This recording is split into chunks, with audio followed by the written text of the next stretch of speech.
This is Dan of Vagabond Awake. 𝐷𝒍𝒂𝒅 from Hobo Venture. And we're coming to you from 𝐷𝒍𝒂𝒅 in the Philippines? Yeah, 𝒍𝒂𝒅 Island. 𝒍𝒂𝒅 Island, yeah. And, but today we want to talk about why beginners retiring overseas seem to spend more money in the first few months or even first year than they will later on. Yeah, I can share my experience the first time I traveled with you. Yeah. It's quite terrible for me. Terrible traveling, huh?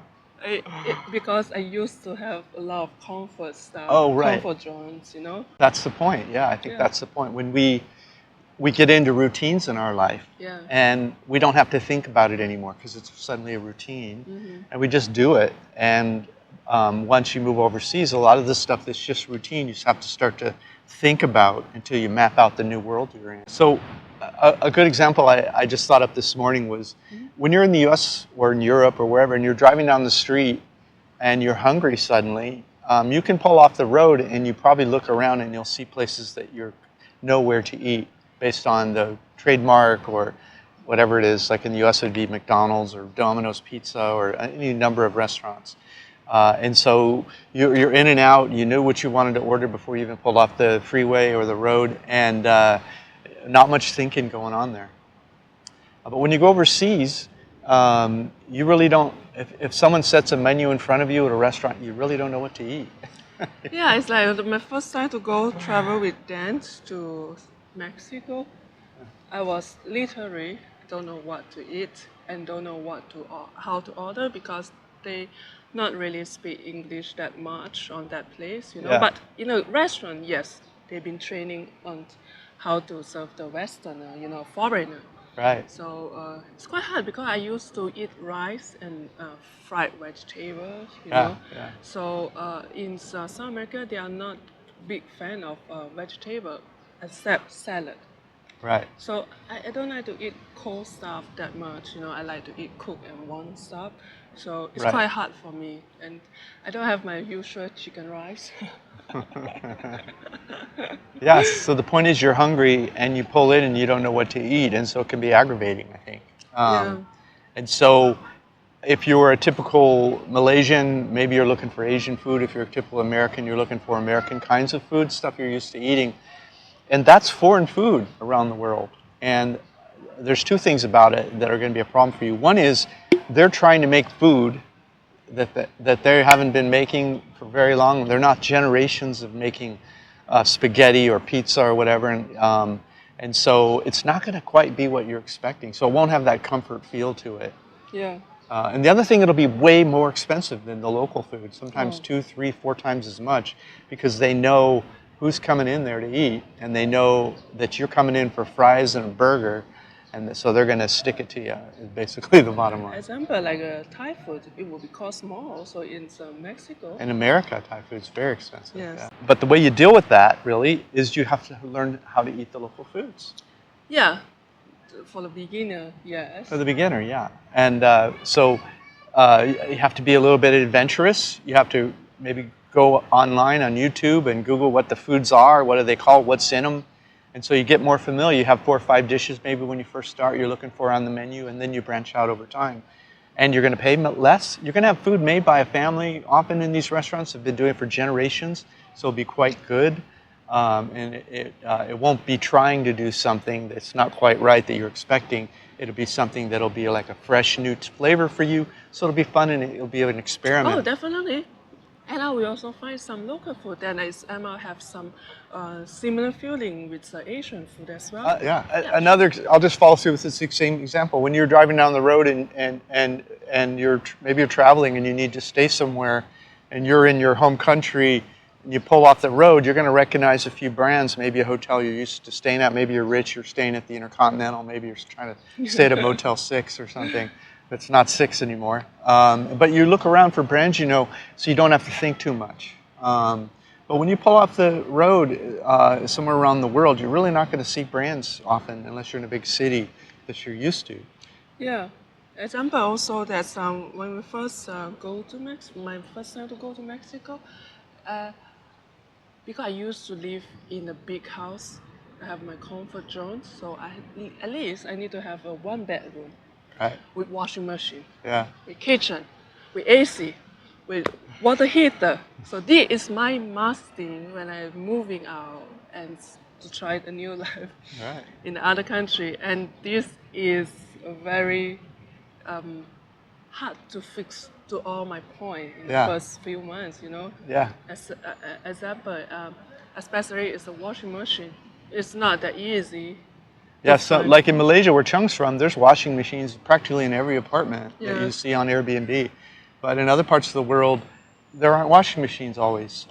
And because they're used to giving work to other people. So they might be used to putting their clothes in a bag and taking it to a laundry at the corner. And as an example. I'm quite upset at the time when I have to send my clothes away for washing because I don't know how to wash. Is it mixed with other people's clothes? But now I'm used to it. Yeah. And when you go to a country and you're looking for an apartment long term, Airbnb can be quite expensive these days. So we usually hoof it and go to neighborhoods we like and we look for rental signs. And we go direct to the landlord and we save some money that way when we want to stay somewhere for a couple of weeks or a couple of months. And so you have to go see them. You have to go inside. You have to look. Does it have what I want? You know, is the bathroom right? Is the kitchen right? Yes, and you have the link for this, how to find a perfect apartment. Yeah, I have. We'll have a link for that. We'll put it below for you. Yes, we will put below. How to find perfect apartments. Yes. And so it takes a little time. It's not your routine. You're not just looking up and seeing a brand. All the apartments are not the same. And the prices vary based on whether or not they see you coming. If you're coming and you want all Western standards, it's hard. It can be 2, 3, 4 times as much money. But if you're willing to learn a little bit, learn how locals do things, then you're going to get the best price. Well, I will tell you in the end that which country is good for the beginner to be travel, which is that you want all this category: a washing machine, an AC, a good water heater, a good food, you know. But you better put your wallet full because you definitely need more money for that. Yeah, and Malaysia is one of those countries. Where Chung's from.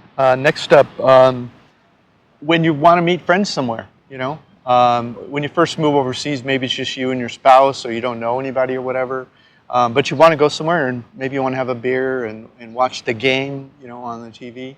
That's available overseas. In many parts of the world, you can Google sports bar and you can go in, but it's going to be soccer often, unless it's playing to the Americans. Yeah. Then you'll see football, basketball, baseball, and you'll often see that in many parts of the world, especially places like the Philippines, which are very Americanized, if you will. They're into our sports. And mostly sport bar provide all these things is in the more big cities. It's bigger cities, middle and bigger. Middle and better. And so finding out what is fun, like, so if you go in there, a beer's might be $5 or $6, which may not sound like a lot to you. You'll still save money, but it's going to cost more than if you went to a local bar and was watching and enjoying local singing karaoke, for example, where a beer might be $1 or $2. So the reason you're spending more is you're trying to find that which you're familiar with. Yeah, a comfort zone. Comfort zone. Yeah. So it's fun. Adventure is fun, but sometimes you want comfort, especially when you're new. If you're trying to figure out everything all at once, it can be a little bit overwhelming, and so you want some comfort here and there in the first few months or first few years. That's why it costs more. Yeah, that's why I was quite crazy on the first few months when I start traveling with you. I miss my food. Yeah, Chung's all about food. And there just wasn't that many. I think we didn't really find many Asian restaurants. We were first started in Playa del Carmen, Mexico. But also I'm trying to cook myself. That's why I learned to cook from that time. I never cook. Never. My normal cooking is just I boil the chicken breast and then I put the tomato sauce, ketchup. Throw it over rice? No rice. I don't cook rice. Oh. I just eat like that, and some broccoli, steamed broccoli, and carrot. Yeah, that sounds pretty healthy. Yeah, that's the way I cook, because if I need rice, I just go out and I have $1-2 meal. I don't need to cook. Right. But when I living with you, traveling, I have to learn how to cook. Yeah. And luckily, I know how to cook the rice without a rice cooker. Yeah. Thanks to you. When we first started traveling together, I was cooking a lot of what I would call Western food. You know, pastas and omelets and Mexican food, and Chung loved all that stuff for the first year or two, but eventually she was missing her home stuff, and so she had to learn to cook stuff from home. Actually, just for a few months, and then I start because in Asia, it's very easy for you to just step out. You can get all the food that you want. Right. You understand? So it's more easy. But if you're in South America or America, you know, it's not that easy. So you have to learn to cook. Not only is it easy to find it, but it's cheaper. It's so cheap in some of the countries, for example, in Southeast Asia, that you will want to cook. It won't make any sense when you do the math of going to the grocery store and figure out how much you can buy a dish for from a street vendor or a small restaurant, family restaurant. Yeah, like it doesn't save any money really cooking, and then you have to clean. And it takes all that time where you can just pop in and out in 20 minutes. So. That's true. So it is a different world. The other thing is transportation. When you know, if you're from the U.S. or frankly from Malaysia, a lot of people in Malaysia have their own car. Yeah, I used to have a car. It used to be like, oh, I want to go somewhere. I just pop in my car and driving. You know. Right. So now I was traveling with you, so I like, oh, I need to go this place. I need to get an Uber and Grab, which is great, which is they have.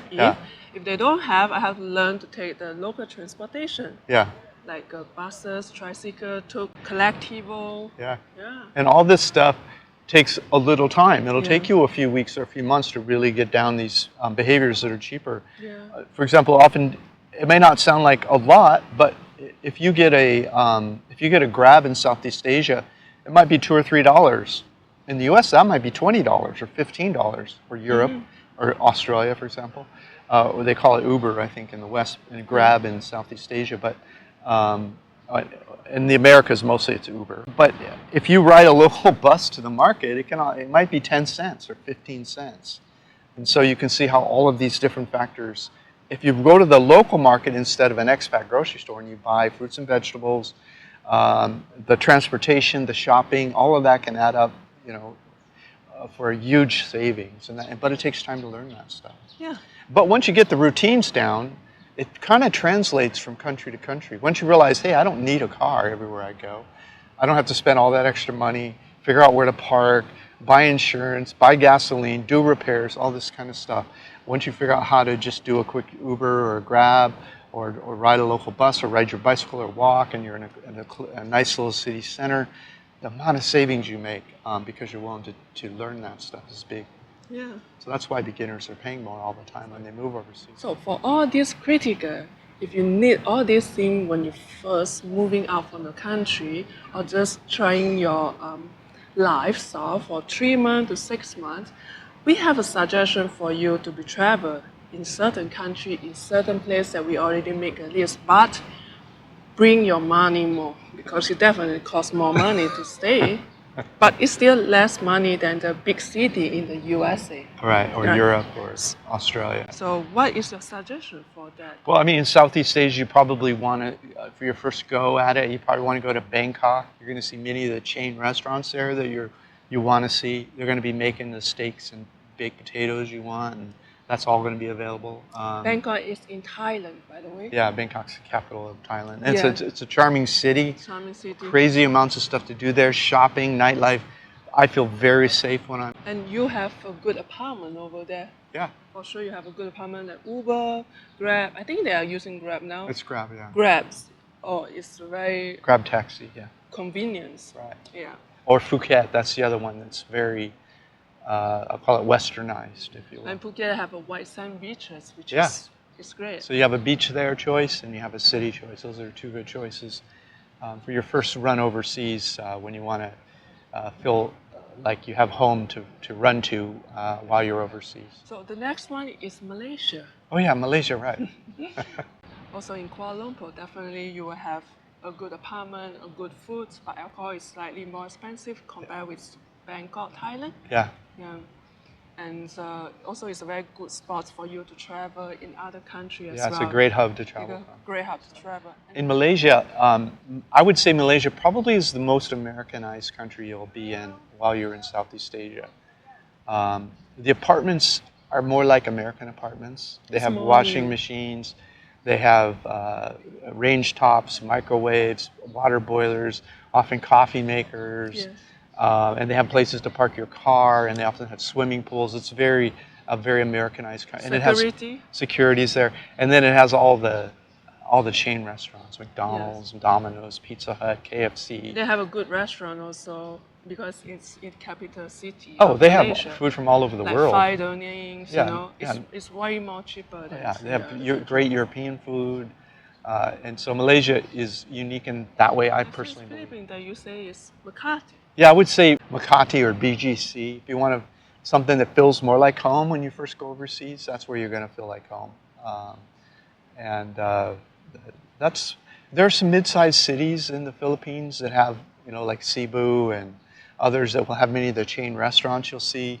And they'll pop up in other places, but the most consistent one I would say is 𝐕𝐂𝐕 in particular. Okay, so there's a country that we suggest you for that, but for South America country, we will say it's only in the big city. Yeah, pretty much big cities. Pretty much big city, and accommodation there, yeah, you can find, but definitely costs more money than Southeast Asia. Thank you so much for watching. If you want to know about Kuala Lumpur, Thailand, Manila, you can go to my playlist under the country, so you can see what is the information about the country that you want to know. Yeah, and thanks for watching this video. Thank you. Bye-bye.